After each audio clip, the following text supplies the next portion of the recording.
and welcome to All Talk No Balk. It's episode 15, which is sort of a round, nice number. It's divisible by 5, so that's cool. I'm Heather. I'm Charles. And we don't have Reese today. Yeah, we have no Reese. We're sad. Yeah, no Reese because she was too traumatized by the Padres losing. No, that's not why, but it would have been cool to have her on for a nice little hammering. But alas, we don't have her, but she'll be back next week. She's busy.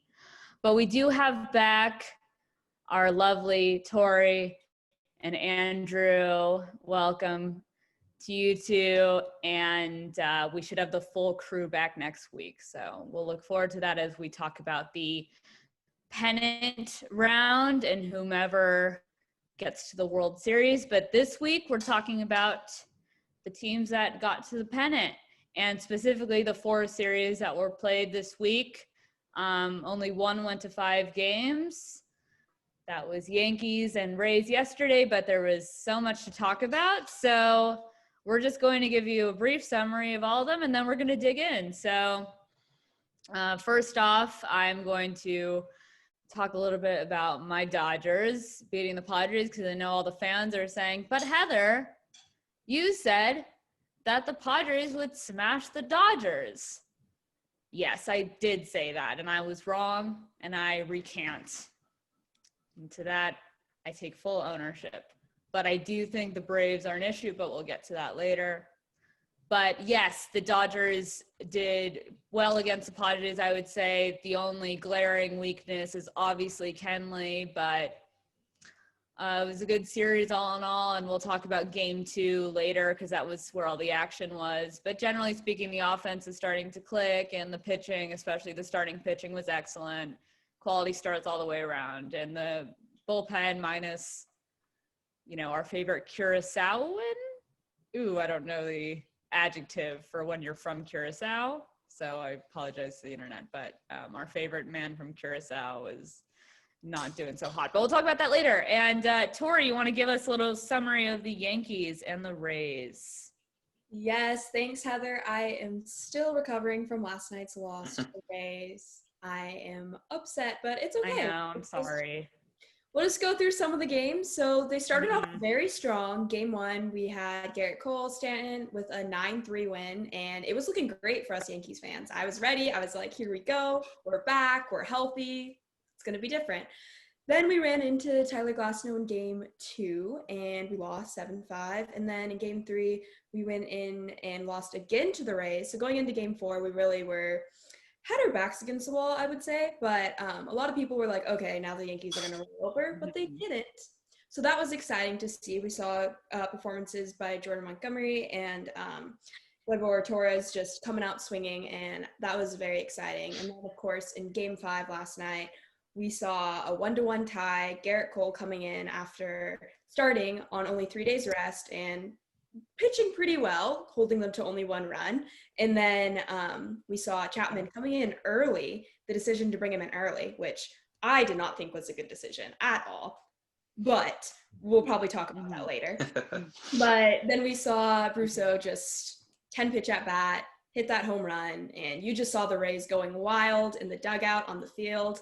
And the Yankees, you knew the fate at that moment. So it was definitely a tough game to end on, but yes, it was. Yes, if people are wondering, which they're not, but I'll say it anyway, everybody's feeling a little melancholy on this gray morning, at least on my end, and because the Lakers lost yesterday, and I firmly believe that they will blow a 3-1 lead and lose in the finals. And Tori's sad because of the Yankees. So 3 of us are Laker fans, and Tori's a Yankee fan. So we're all sad. But go ahead, Charles. Speaking of sad, the Astros and the A's. Go ahead. It just seemed all Astros from the beginning, guys. And it was sad to see Carlos Correa do so well. I actually wrote about the series and named him my series MVP. He went 7-14, 3 dingers, 3 runs, and a bunch of RBIs. He was in double digits. And It seems that from Ew. game one, the Astros, they just wanted it more. And I don't know what happened to that A's bullpen. I mean, twice in 4 games, the Astros put up double-digit runs, and the A's were going to that bullpen early. They were thinking that was going to be their saving grace. They took out Montes pretty early in game 4, and that ended up biting them in the butt. It really hurt them going down the stretch. And honestly, I was surprised that the A's didn't just get swept in that series. They had to bring something out in game 3 from Ramon Laureano, and he had to bring life to that dugout. And if it wasn't for him, I don't think that Pinder gets that home run in the 7th inning. I think that, they fall flat again. I mean, in every single game except for that game, their offense didn't put up a run after the 5th inning. So that just goes to show the dominance of the Astros bullpen instead of an A's bullpen that really was the best all season. And it was just a shock to me to see them fall apart. And I think really a shock to everyone to see that the Astros bullpen actually did better than the A's. So I don't know what the A's game plan was in that series. Maybe they didn't have one and thought, hey, we took them out in the regular season. This will be, a flashback to what we've done before, and we won't have to worry about it. And clearly that wasn't the case. And the A's go down early and quick. For a lot of people, they had them going deeper. So it's a shame for those Athletic fans. They still can't get over the hump in recent years, and they keep choking in the playoffs when they do make it. So sad to see them to go down. And sad as well for you, Tori. I'm sorry about Chapman. That seemed to be their go-to in the series. They put him in the 8th as well early on in game 2, I believe, to save it or something like that. And it worked that time, but not this time. So it was sad to see the Yankees go down. But now, Andrew, to close it out, what do we got with those Marlins Braves? Marlins finally lost a series in the postseason, huh? They broke their streak. They're now 7-1 in playoff series in their entire franchise history. So that's news to them. But yeah, it was another quick series. The Braves swept them out. All the Marlins offense came in game 1 at that 9-5 loss. After that, it was shutouts from the Braves altogether. Nothing really happened in game 2. It was 2-0. It was a solid game. And the Marlins had their chances in game 3, and they also got out of some jams. Sixto Sanchez got out of a bases loaded jam, no outs early in the game, and I thought that would propel the Marlins to at least survive another game. But the Braves quickly added on to their score and just piled on and never looked back. So the Marlins did surprise everybody in getting as far as they did, especially at the beginning of the season when they had like less than 5% chance to make the playoffs, let alone win a series. So they definitely, I would say it's a success for their standards. They definitely took all the criticism and all the hardship that they fought early in the season with their outbreak of the coronavirus. They persevered and they made it. So they're looking up. It'll be interesting to see what they do in the future. And how about that Braves pitching staff? They look good. Oh, yeah. They look really they look really good. Especially since Darvish and Hendricks, they gave up a lot of runs to the Marlins in that wild card round. And now the Marlins couldn't get anything going. So I think we got to talk about them and not, so much about why the Marlins offense didn't do well. How about the Braves pitching staff did well? Let's talk about that, because the Braves have been shutting it down all postseason. Yes. Didn't Darvish only give up 2 runs to the Marlins? He might have, but it's still more than, the Marlins really put up that entire series. Yeah, especially with Darvish being a Cy Young candidate. That was interesting to see. Just they took care of the Cubs. And he gave up a lot of hits. I think it was like 6 hits or something like that. And the Braves didn't give up like any hits in that series. So it was just awesome to see the Braves do well. I mean, they usually choke with talent, and they're in the NLCS playing the Dodgers. Yeah. So now they got. Go ahead, Andrew. Oh, sorry. I was just kind of going to look ahead to that series, and it's going to be interesting because now the 2 series we have now are teams that haven't faced each other at all in the regular season. So it's going to be new faces for the season, and it'll be interesting. For most of the series, except for the Dodgers-Padres one, the home run ball was kind of the story. The A's and the Astros had 24 in the weekend. It was evenly split down the middle for both teams. But Globe Life has been holding the ball in the park. So I think it'll be interesting to see the Braves adjust to that. They weren't necessarily home run dependent. the past two series, but I feel like the Dodgers have the edge of the game one just because they've been playing there for a series now, and they played there early in the season, so they've had experience with that huge park. And I will say really quick, I know Heather wants to get into that Dodgers-Padres series, but it's interesting that the Dodgers, most of their runs came off of home runs during the regular season. Now, only 2 of 26 runs have come off of home runs for them. So they're getting it done with the base knocks, and that's what is really different for them. And that's what could make the difference for their postseason and their maybe World Series run, because they're used to getting it done with big home runs, big hits, and now they're able to string an inning together where everyone's just hitting and they put up 5 runs without a home run. And Heather, that game too, that catch and everything, let's talk about that. What do you? Well, first of all, 3 things. First of all, the Dodgers aren't winning anything. Second of all, we should all, as Dodger fans, get that straight out of our minds, because if we even get a little bit of hope, guess what? No hope. Third of all, I want to say that it wasn't just the base hitting that was really good in the Dodgers-Padres series, especially in that game 3. It was the base running that stood out to me, because they did run the bases really well, and they stole bases, which for Dave Roberts is not his normal tactic.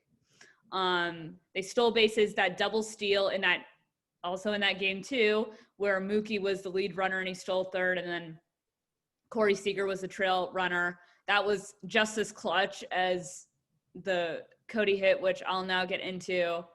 But I just want to say that there were a couple of little things that the Dodgers did that I enjoyed to see. However, we should all give up hope, because that's how LA goes. Don't give up hope. They've beaten the Braves before. Stop that. I want you all to quote Heather on this and send it back to her at the end of this month. Quote me, because the Braves pitching, as we've talked about, put up 4 of 5. 4 of their 5 games that they've played have been shutouts. Not 1 run, 2 run, shutouts. So yes, but the Braves also ran into tough pitching in the Reds. They had trouble scoring against the Reds, and we've been pitching pretty well. So I think we'll be doing okay. But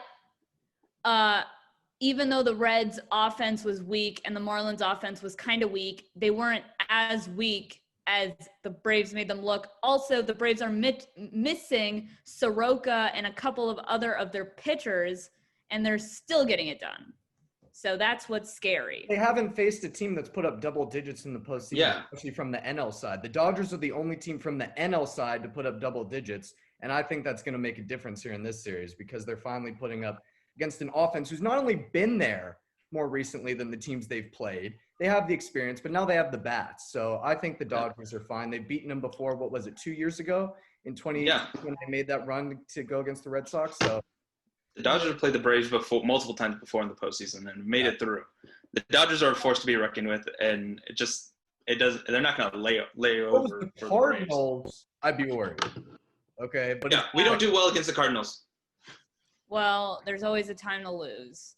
Anyway, what a sad statement. So we don't accept her over here at Dodger Nation. She is on her own. We don't claim Dodger Nation believes me. Dodger Nation feels my heart ache and heart break just as much. I didn't say that. I've been through it all, but you got to keep the hope up. The hope alive, Heather. No. It's gonna be a good matchup regardless, though. It's gonna be a great series. So no. Definitely, but I will now get into or Rays, excuse me. Yeah. We haven't even gotten into game 2. First of all, I want to say this. My husband caught a baseball that went really far.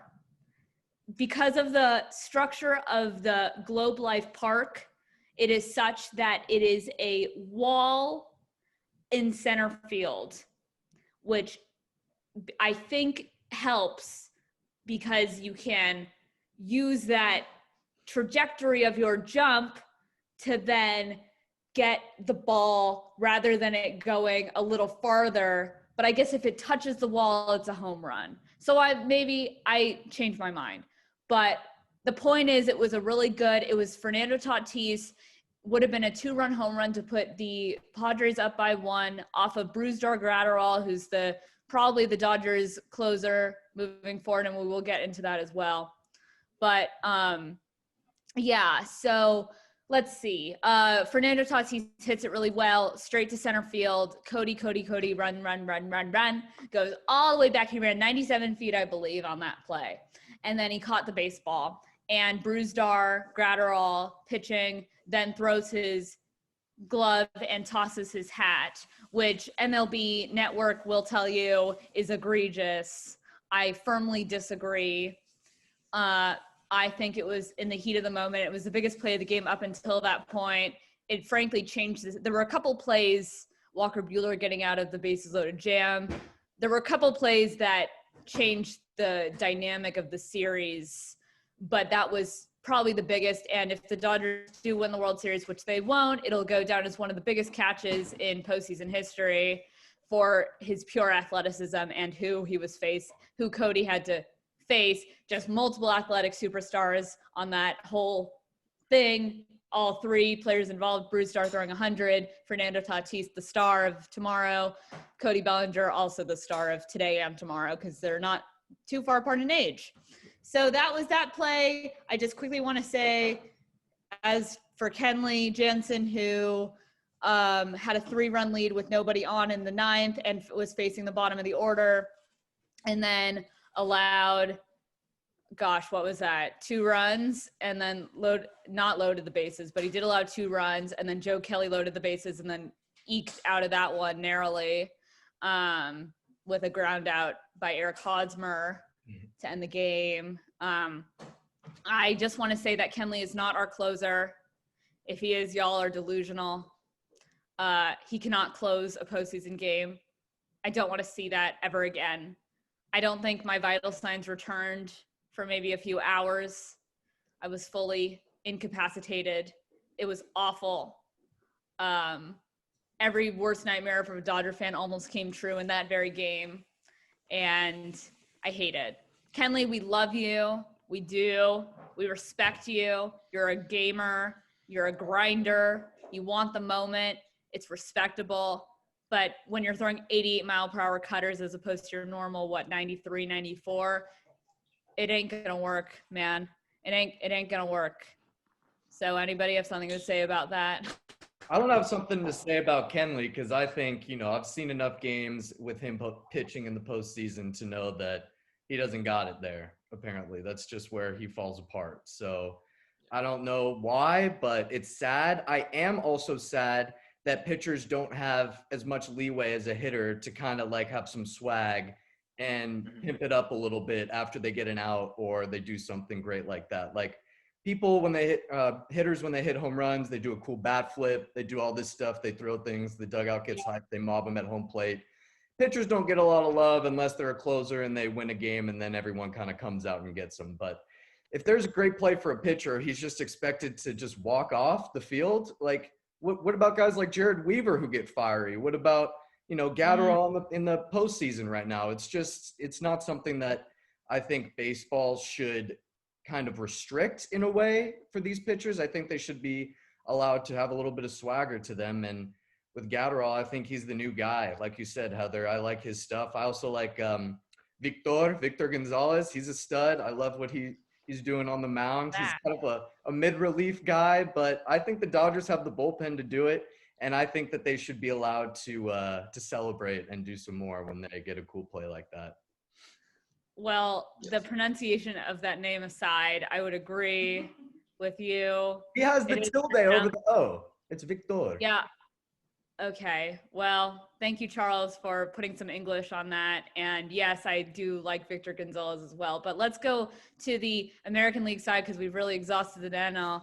We have Yankees, Rays. That was crazy. I mean, the Rays are like a fun team. They had like a dance battle after their win yesterday, and like nobody knows who they are. So I guess they're fun. And then I just want to say quickly, and we'll get into it more in depth right now, but I just want to say really quickly, if Carlos Correa is hitting literally 500, Babe Ruthian type, the one guy that you don't karma, and this is why I say the Dodgers are going to lose, because karma in sports does not exist. The Dodgers should be champions. They're not. They won't be. The Astros will probably win the World Series again. They'll beat the Rays.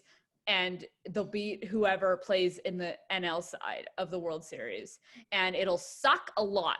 And I just want to say that the Astros suck, and we don't talk about them as much as we should, but we will next season when there'll be fans in the stands, and there'll be fans in the stands in these next 2 runs, at least on the Globe Life Park side, maybe not anywhere else, but there will be fans. And I just want to say that it sucks so hard.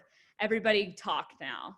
Okay, I have something to say. Unpopular opinion. You guys are going to come at me. I'm rooting for the Astros. I want to see them win.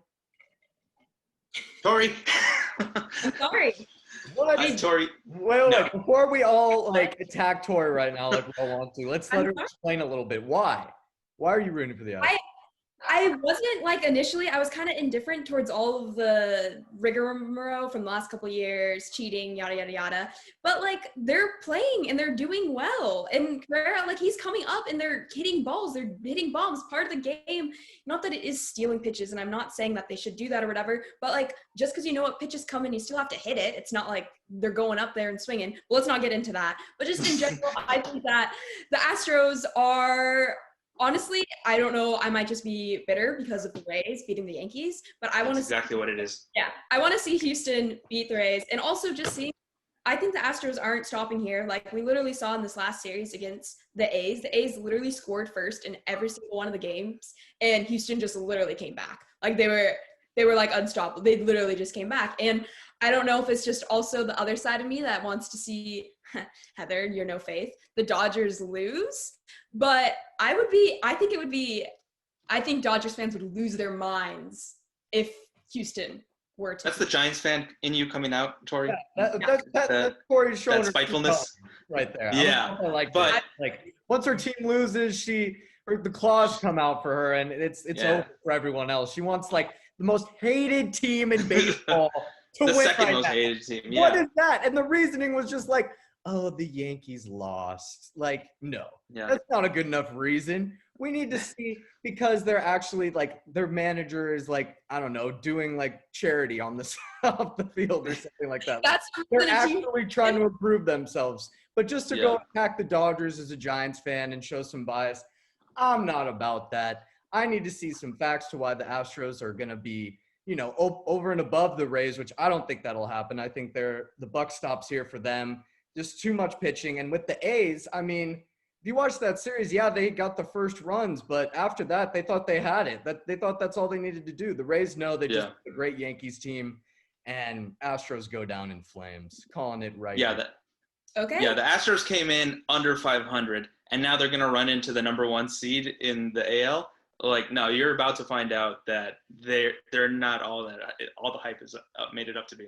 When you're hot, though. I don't know. And the Rays are hot right now. That's my hot take.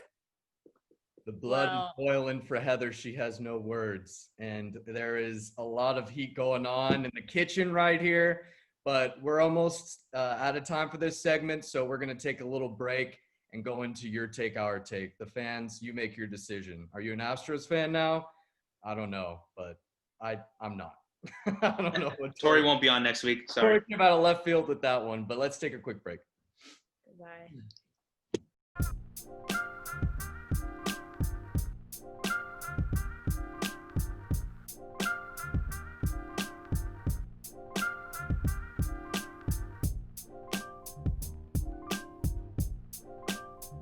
Welcome back to All Talk No Balk. It's time for your take, our take. We got a cool topic. We're picking our cardboard cutouts and picking where they would go out in the bleachers and behind home plate, wherever in the ballpark. So we're picking that. We're keeping it PG for the kids, trying to keep it light and kid friendly today. So Andrew, what would be your cardboard cutout that you would put out there?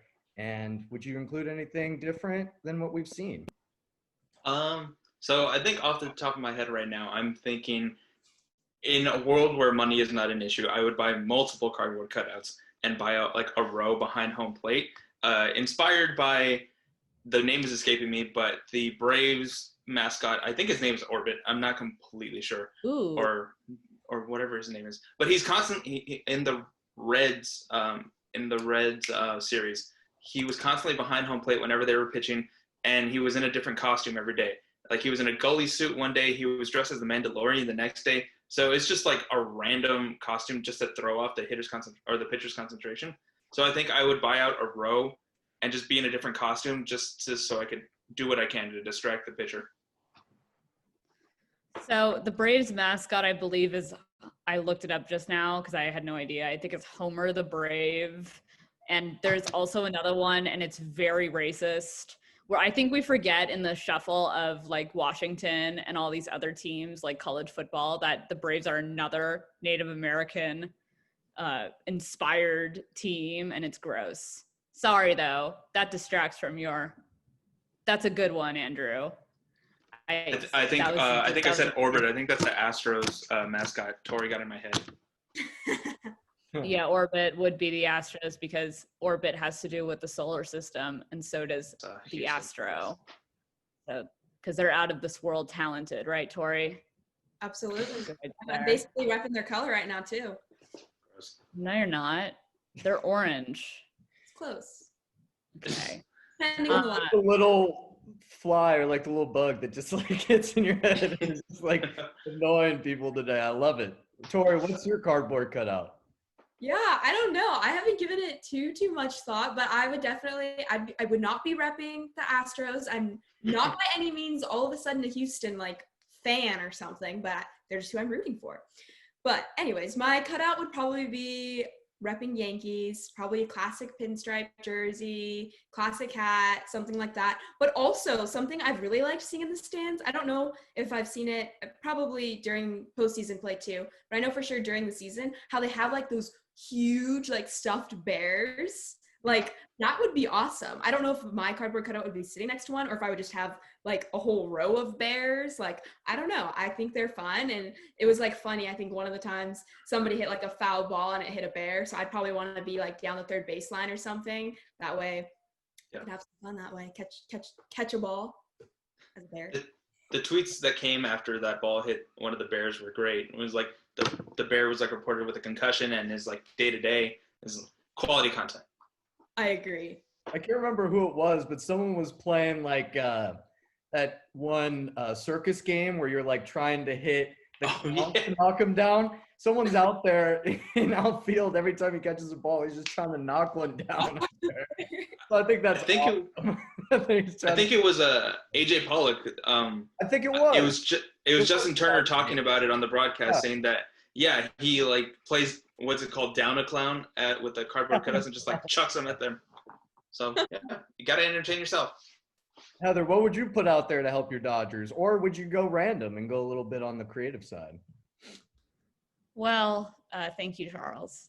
I was going to say that my cardboard cutout would be a picture that would be me in my Cody Bellinger jersey holding a sign in it that says, "Cody, marry me." But because Cody would never see it and he's not going to marry me anyway, and I have like less than no shot of that happening, even less likely than the Dodgers winning the World Series this year, I'm going to pivot a little bit on mine, and it's going to be a montage type. It's going to be in a world where it could be a little bit bigger than the normal size cutout, but not too much bigger. It will be a montage of all of the times I've taken a selfie of myself crying because the Dodgers have lost in whatever respective round that year was. And because I have those in my phone and my camera roll somewhere in the deep dark annals of that world. So I would just kind of montage it and put them all over the cardboard cutout so they can see what they do to fans like me when they lose every year in whatever round. In the past, I hope that the fans know in most of the years since they've been winning all these divisions, they've lost in the first round, which I know people maybe forgot about. But so it's a lot of first round exits, some NLCS, and of course the World Series where the Astros totally deserved it and they were so awesome and they're such a great team and I love them all, and the Red Sox too. So that would be mine. Where would I put it? I don't know, maybe like next to, because there's like in this past round there were family members allowed. Mhm. But nobody else. But I think more fans are going to be allowed in the next round and the round after that. So, but I would put it next to, let's see, next to Kenley's wife. So I would position just so she can see that, and that's where I would put it. I don't, again, hate Kenley. Wish him the best, but there were some blown in all of those losses. There were plenty of blown saves and heartbreaking stuff. So that would be mine. It would be pretty sad. It would be a bummer, but I also like the teddy bears, but I wouldn't want one because I don't need a teddy bear. What would be yours, Charles? I'm going to take a little page out of Andrew's playbook. I was going to buy out a row as well and do like a whole section of just the World Series 2002 Angels. Got to give a shout out to the Angels. I'm a huge Angel fan. Don't talk about them enough. And I would have a different rally monkey in each cardboard cutout, so that way they would all have like some rally time. And I would be out in the nosebleeds, like the high stands, just so they would like show my row of guys just all by themselves, just hanging out, just chilling.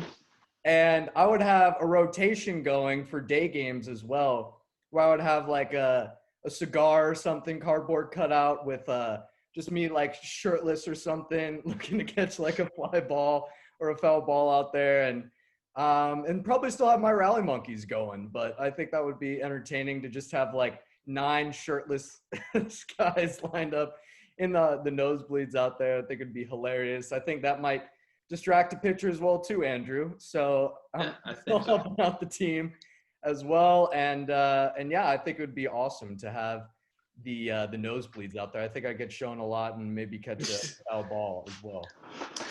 I think it's safe to say Charles won this round. Yeah. What were you gonna say, Corey?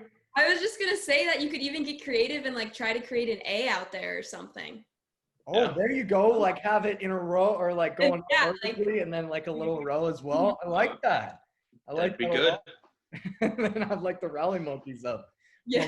That would be awesome. I love it. I think we all got some pretty good cutouts here. Yeah, so it was a quick your take, our take, but we'll take a break and then we will wrap things up here. Today's episode of All Talk, No Balk is sponsored by Anchor FM. If you haven't heard of Anchor, it's the easiest way to make a podcast. First of all, it's free, so you don't have to worry about any additional charges or fees, and you don't have to have a limit on your creativity. Speaking of creativity, there's creation tools that allow you to record and edit your podcasts right from your computer or phone. So, if you're on the go, this is definitely the platform for you.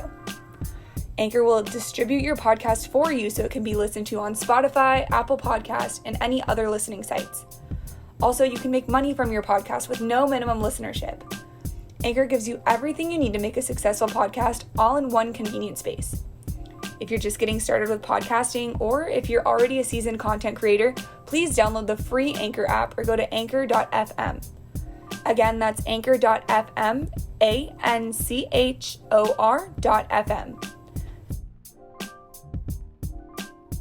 That's all for this episode of All Talk No Balk.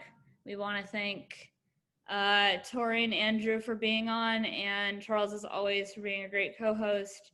And we'll see Reese next week, as we said at the beginning. And our Your Take, Our Take topic for next week is, what is our favorite food and what is the best food to eat at the ballpark? Of course, we're itching to be back in the stands next year and chow down on some yummy stuff. And every ballpark also has different foods. So this will be interesting because we've all been to different ballparks. So that's our topic. And just a reminder to follow us on social media. You could follow us on Instagram and Twitter mainly, and our Facebook page is coming, and as is our LinkedIn and all those other things. So, but we're mainly on Instagram and Twitter.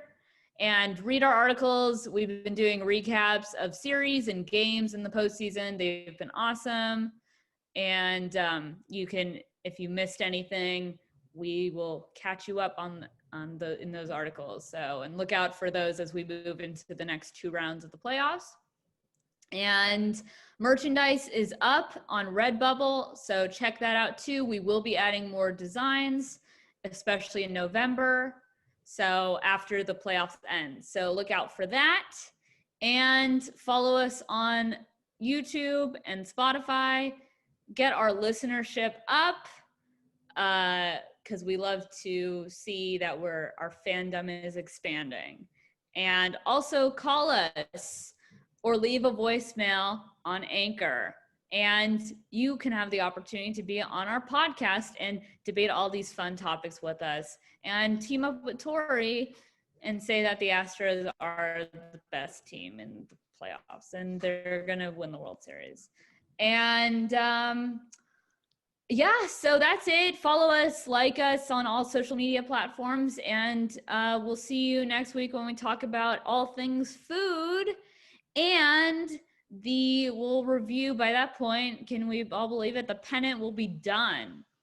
So or almost done, probably done. So the pennant will be done. The championship series will be in the books, and we will be talking about that. So hopefully your team wins.